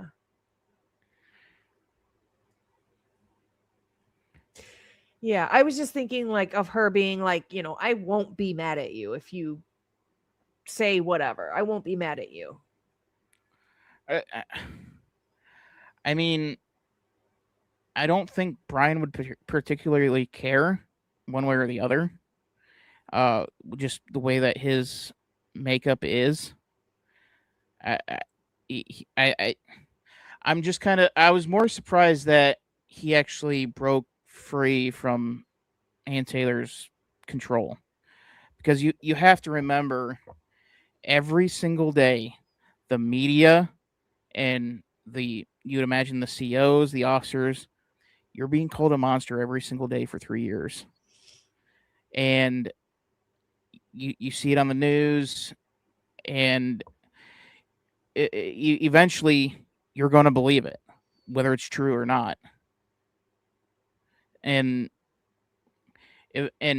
now, given what we know, maybe Ann Taylor is feeding him that same kind of thing, just in a little bit more of a finesse way. And when you cycle all that together, and then you try to get him to take the plea, he says no. You enlist the family, with him being a mama's boy, and I am too. So, yeah. I mean, mom's sitting across the table from you crying, and she's terrified that they're going to kill him in 3 months. I mean, you're going to fold. You're going to fold. Because at that point, even someone like Brian Kohberger, he's no longer going to be thinking with his head. He's going to be thinking with his heart. That's true. I don't play, I slay. Thank you so much. Says it was a hit ordered by Jesse James Bailey. He wanted to burn all while house down. Oh, burn the whole house down, and Steve G owed him $700K. I know that a lot of people have said that or thought that. I don't know. I don't trust Steve G as far as I could throw him, but I don't know. There's just so many things that so many different speculation ideas, and I can see. I am more inclined to trust the panel van with the cardboard that says free candy with candy spelled wrong. I'm more inclined to believe that than Steve G. Yeah, I mean, at this point, he's literally lied about every single solitary thing that has come out of his face. He touched their Wi-Fi. He was on their Wi-Fi. Now suddenly he's in the living room. Give me a break. So that's one of the interesting things with Cy, because if you listen closely to what he says if they would have kept digging, they would have been able to put him in the living room. Well, if you're digging for gold and you see it shining from the ground, you're not going to stop. Why'd they stop? Yep.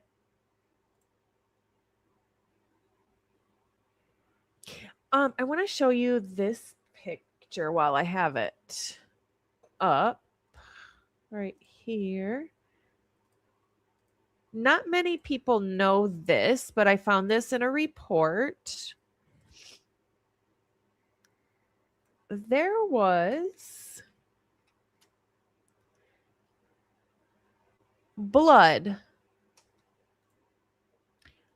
See this speck above the door frame? Yeah, I see it. There's like 2 of them right there. Yeah. That's blood. That's blood above the 3rd floor bathroom door. Never tested. How in the world would that get there? It couldn't have come from inside the room. No. There's no way. How would it get there? And why did they not test it? Well, they didn't test it because they already knew who did it. So that's the why. The how is interesting. Um, uh, my best, my only guess would be is some sort of cast off, and they just missed it when on the cleanup. Cast off from, Swinging a knife around. but yeah, but not inside the room though. It'd have to be in the hallway, on the stairs, chasing somebody. I mean, could the stabbing of Kaylee or even potentially Maddie, that could have started outside of Maddie's room? Oh yeah. We're on the same page. I think that this blood came from something happening outside of the room, but they want everybody to believe that it only happened inside the room, in the bed. Oh, So yeah, we're yeah. on the same page. It's just a lot of people don't know that there's actually blood above the third floor bathroom door. Also, there's more. It's not in any pictures, but there is more blood, and it is next to, on the third floor, there's the attic opening to get into the attic. Yeah. There's blood next to that as well, on the ceiling. Third floor hallway. Couldn't get there from cast off from inside the room either. So there is definitely something that happened in the third floor hallway, and they missed cleaning up some of the blood.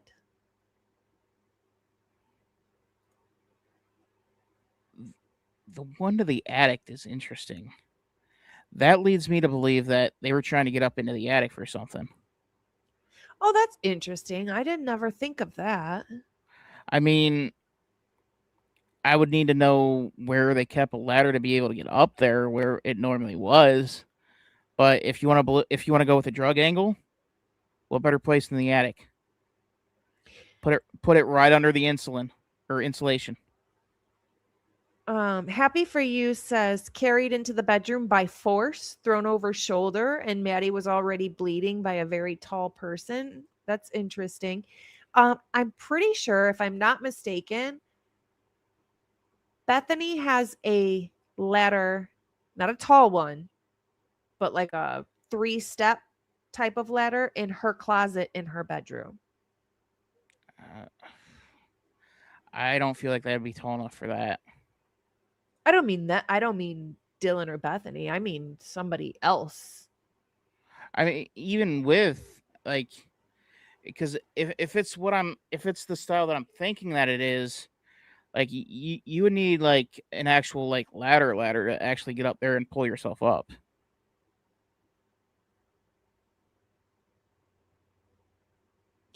Yeah, that's true. Because that step ladders, that little step ladder type thing is just not going to be enough, unless it's like right on the other side of that opening, which, depending on how paranoid you are or how confident you are, I wouldn't put it right next to the opening. Here's see here is the attic. Okay. Yeah. I mean, I would, if I was going to stash drugs in that house, it would definitely be in the attic, definitely be under the insulation, and I'd probably move it towards whichever room isn't mine. Yeah. True. True. Like if I was in Kaylee's room, that stuff's going right over Maddie's. Sorry, Meds. Funny. Survival of the fittest. So now I've always thought this was blood on the window. And now I definitely think it's blood on the window. Hold on, I gotta turn this off for a second. That's something.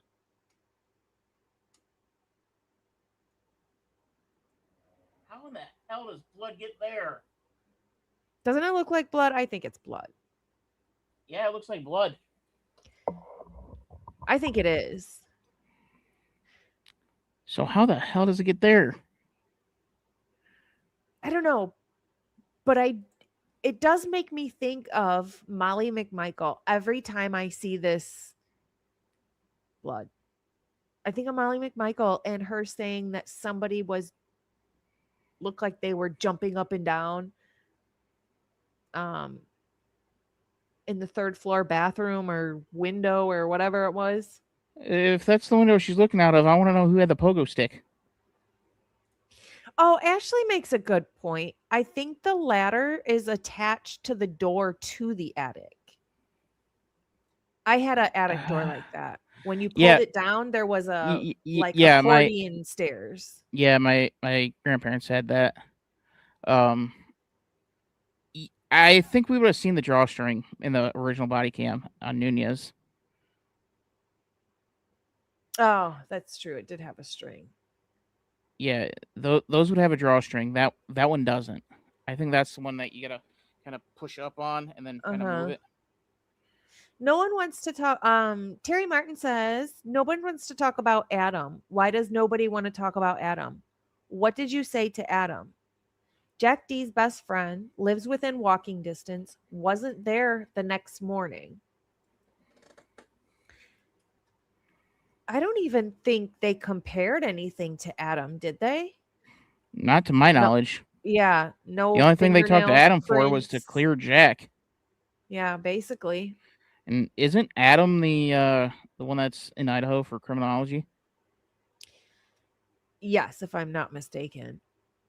He was the bartender as well. I rest my case, Your Honor. That was a huge mistake. One of many. Yep. Oh, I wanted to. Is it this one?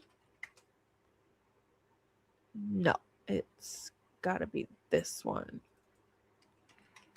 Mark B. Adam was just pretty much was asked, was Jack at the house? Mm-hmm. Okay, that's good enough. True. Yeah. Did you ever notice this knife? Did they take this knife?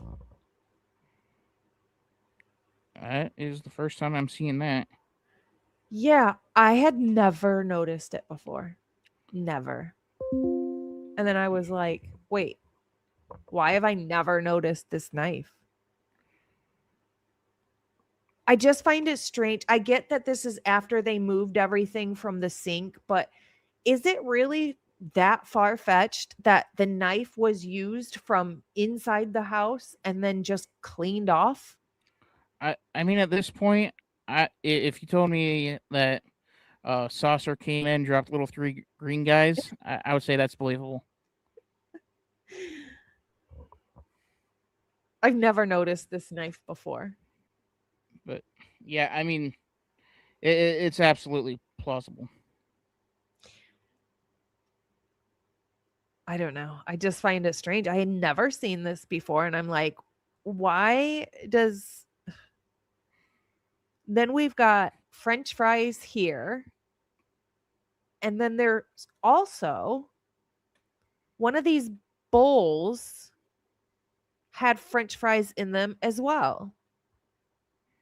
And I'm like, actually, I think Conspiraling sent me the picture, but I'm not where I can pull it up fast enough.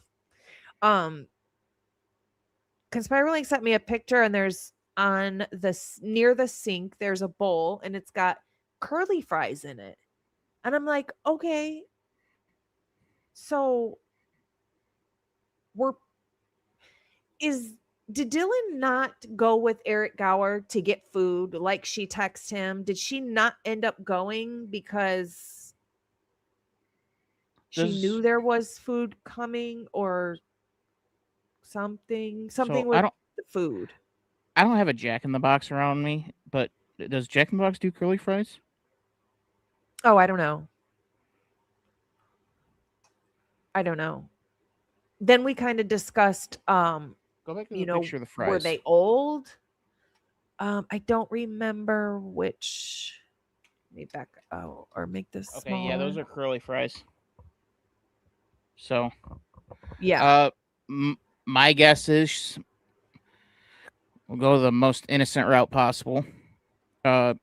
Maybe Xana dumped a little out into a bowl for herself and then gave the other half to Ethan.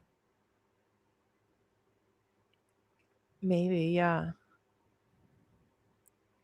So we've got curly fries in the bag still, like half full or on the microwave, and then some in a bowl, and then some on a plate, and they're all in different spots in the house. Well, that eliminates the innocent theory. It's weird.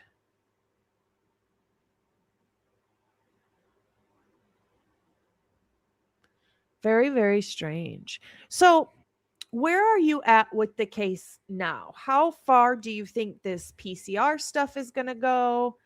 What do you think is going to happen now? So I think Hitler is going to keep a hold of it as long as he possibly can, and that could include this going to court, this going back and actually having a trial, because as soon as it's out of his hands, he's going to be screwed. So I do think all the long shot things that they say, oh, it's not going to happen, is going to happen, because Stephen Hitler likes control. Mm-hmm. 2, he knows as soon as he loses control, he's screwed.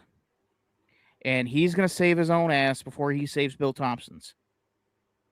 And as long as it's in it's in his courtroom, he can at least keep a cover on his own wrongdoing. Interesting thought. That's a good thought. I like it. Happy for You says, was a mini fridge in Xana's room? Yes, there was a black mini fridge in Xana's room as well. I can't help but think ever since, a week ago or whatever it was that Brian Koberger did the petition for post-conviction relief. And I cannot help but think, I bet anything Bill Thompson is kicking himself for not having Brian Koberger allocute. Well, the thing is, that would have saved the states behind. Well, the thing is, so Hitler and Thompson were well aware of Brian's autism, and that he cannot come up with lies. He is incapable of lying, essentially, and that especially when it comes to something like this, and that's why he told the families. They told the families. That's why they told the world, you can't listen to a thing he says because he's a liar, and he will just lie to you. And it was Lana that brought it up, and I'm like, oh my god. Guess who's not on the WSU lawsuit? Don't tell me. Hunter Chapin? Brian Kober. Wrongful death. Granted, if you want answers, you get them under oath. And he doesn't have, and before the PCR, he didn't have the Fifth Amendment to hide behind. So if they really wanted answers, you get them up on deposition. That's true. Interesting. But Brian's not named in that lawsuit. It's just WSU. That is interesting. But if Brian can't lie, he technically would have lied when he pled guilty, though, right? He wouldn't be able to have an elaborate lie. I should say it that way. He wouldn't be able to say how, why, and come up with that. He wouldn't be able to do that and have it make sense. Now, if you ask him like yes or no questions and don't make him explain, then obviously you would.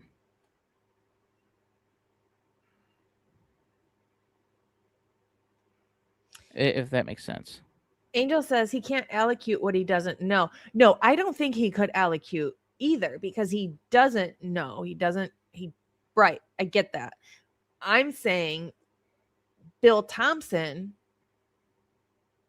probably wishes he would have gotten Brian Koberger to allocute, even though it would have been a lie.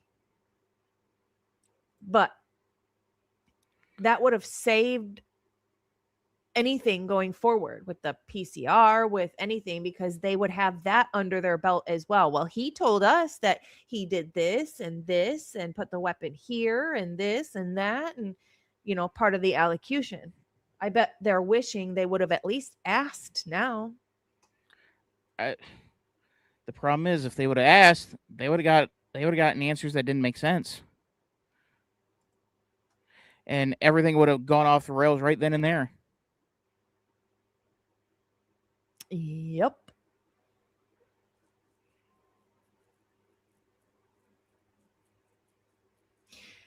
I don't know. I'm so frustrated. So frustrated with this case. How long do you think it's going to be before Brian Koberger gets a trial?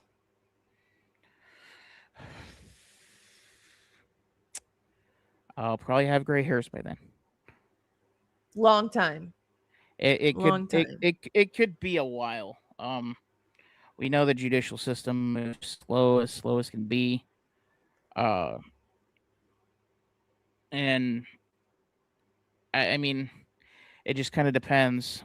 If I see some people in the chat saying that Hitler is planning to retire in 27, and if that's the case, then Hitler may actually speed this up because, again, his ass is on the line too. Yeah. So that's a good point. This could be going a lot quicker than what we're expecting. Bob doesn't think he's going to get one at all. Don't underestimate the power of a powerful man seeing his power getting taken away, slipping through his hand. Because especially when he knows he's done wrong.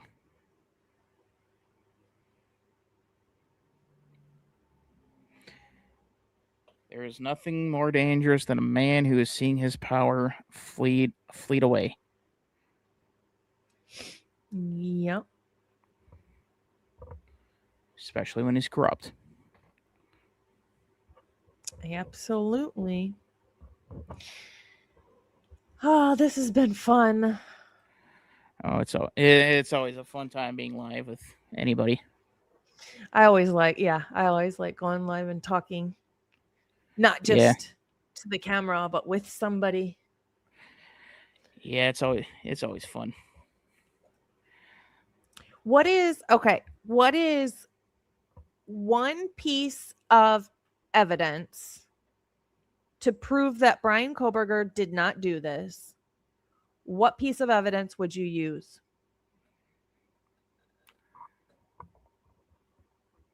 The hair in Ethan's hand. It'd probably be the one that I would use. That would be the one. Not that, then the bloody thumbprint or fingerprint. Yeah, that's what I was gonna say. Either L5, the bloody fingerprint on the back slider, or unknown male B, because it is male blood at the crime scene. Or, just let Dylan tell her story. Yeah. And then just come let back Dylan tomorrow. Open her mouth. Then come back tomorrow and have Dylan tell the story again. Yeah. Won't be the same story. Next Next time we hear Dylan talk, she'll be telling how Brian Kober did the moonwalk all over the place. After high knees. Yeah. All right, final question for you. Final question. After everything you've learned about this case, what is the one question that you still cannot answer?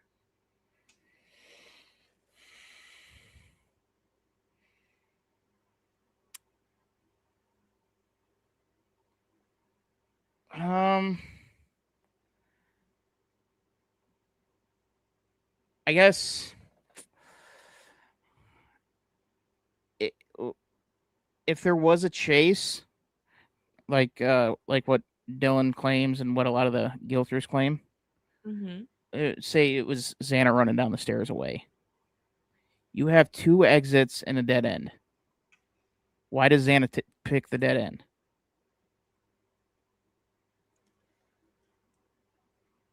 I don't think she did. That just doesn't make sense. If she was in the kitchen and they came in through the slider like they want us to believe, why wouldn't she just run out? Run out the front door. Run out the back door. Or even better yet, if Dylan was actually afraid enough to run down to Bethany's room, why go into Bethany's room and not out the front door? That had to have been open, right? Because the neighbor says it was open. Yeah. It doesn't make sense. And I think the one thing that would be really telling, and I don't know if they're capable of doing this, what exactly was Dylan doing on Indeed? Was she searching for jobs in Moscow, or was she searching for jobs back in her hometown? That's a good question. Because that typically tells you what they're planning. Right.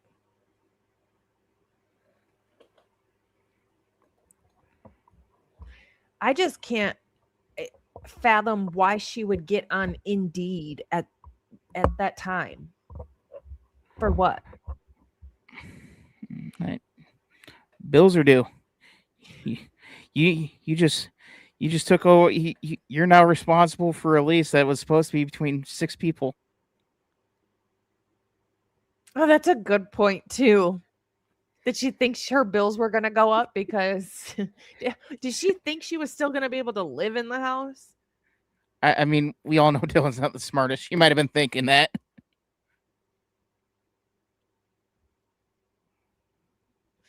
Crazy.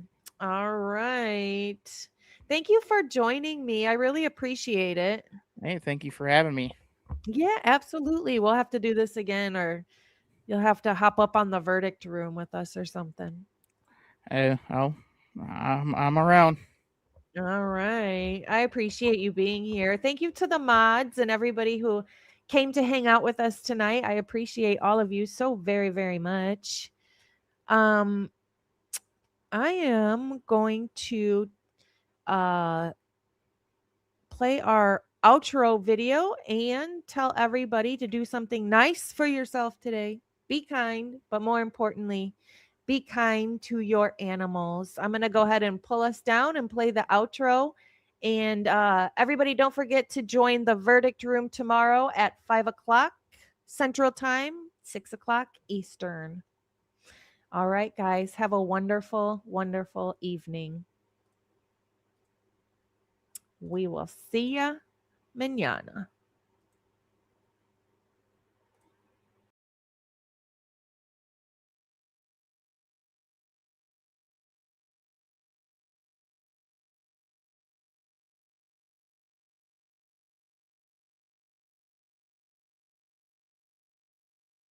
Breathing. No. Who let the dogs out? Bronx on the block, he don't bark for clout. Cold no sharp eye, he follow the trail. Every missing piece got a name in the mail. Bronx kill rolling camera in the night. One paw on the clue, one paw on the fight. IDAHO4 in the fog, whole town too quiet. Corrupt handshake when the truth start writing. Low growl in the door. He don't miss them all. I read the signs he leave. Then I move like a thief. Who let the dogs out? Run, let the truth out.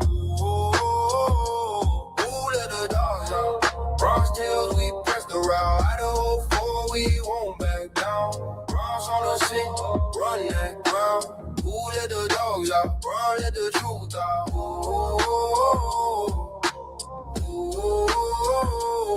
No bad shine, just a hard stare. Street by street, he was already there.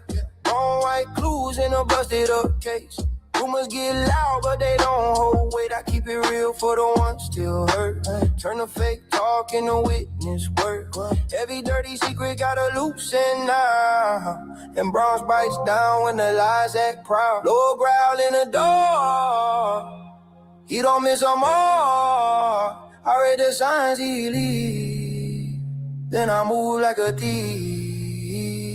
Who let the dogs out? Bron, let the truth out. Who let the dogs out?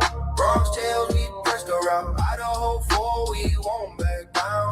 Bronx on the scent, run that ground. Who let the dogs out? Bronx, let the truth out. No sleep, no peace, just a restless run. Under that moon, what's done is done.